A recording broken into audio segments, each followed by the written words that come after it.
What is up, guys? Welcome back to another video, and today we have the review on Nikola Tesla's Night of Terror Doctor Who episode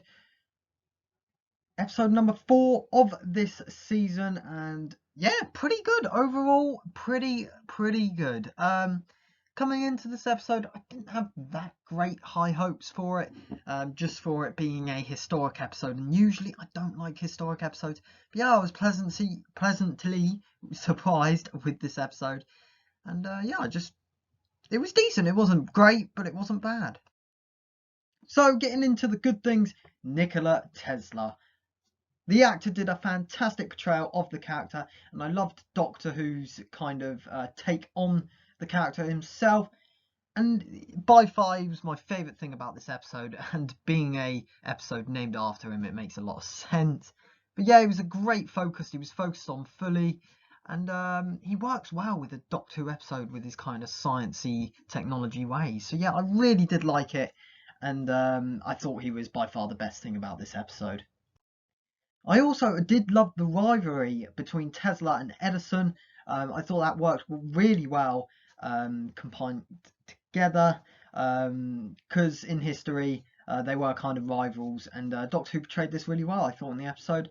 And yeah, I thought the episode just looked stunning overall for the time period itself. Gave me a lot of kind of hints to Rosa, the Rosa episode we had in series 11, where it was just really great at setting the scene, just like Rosa did. So yeah, I was really pleased at the look of this episode as well. The villains, well, the villains looked cool, we'll say that. I love the design of them. They're kind of arachnos meet scorpion meet weird red thing, garbage thing. I don't know how to describe him, but the Queen looked pretty decent. You could tell there was someone under the mask, though. I think the makeup could have been a bit better over the eyes, but I thought the teeth looks fantastic. And as you can see in this picture, I really like the use of the tire cobbled up together in this like whole salvage suit, and that's what they are really. They're just salvagers. And yeah, I just really love the aesthetic of them, and I love the scorpions as well in the episode. It gave a big fight for people who don't like that kind of thing. So yeah, overall the look of them were pretty good, but we'll get back to them in a second. Also, I thought the cast was overall pretty solid, including the Doctor and the companions. They were all right. I'll get back into that again, but I thought, yeah, the whole cast and the crew did fantastic in this episode, and it just made it look exactly like the time period with all the costumes and etc. And yeah, like I said, the Doctor. I actually really liked the Doctor in this episode. I thought she really worked well with Tesla, kind of being a big fan of Tesla, and the companions not really knowing who Tesla is. And there would have been a lot of audience members that would not know who Tesla is. So Doctor Who's giving the information to them through this episode, and I think it really works. Also, the TARDIS in this episode.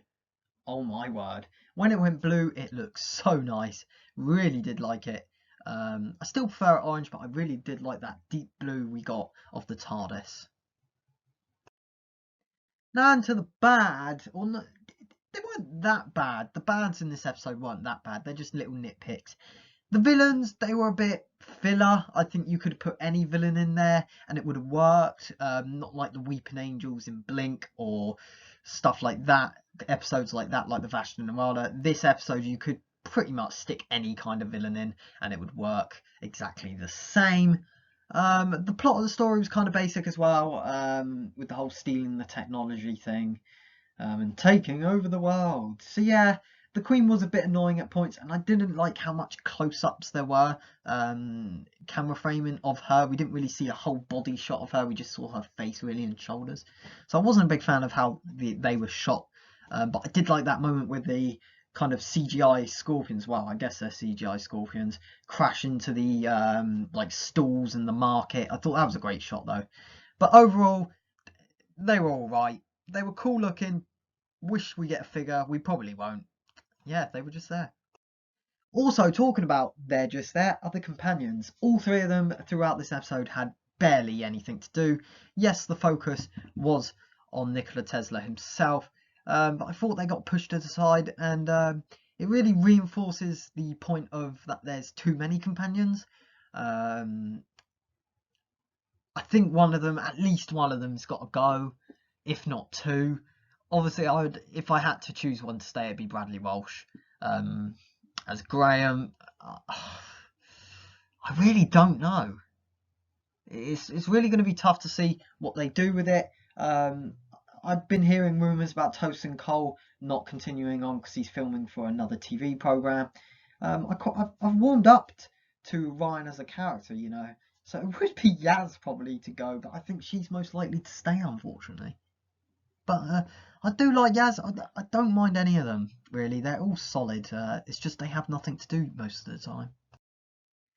So overall, yeah, good episode. Series 12 is beginning to look a lot like Christmas. Yeah, it's alright. It's solid.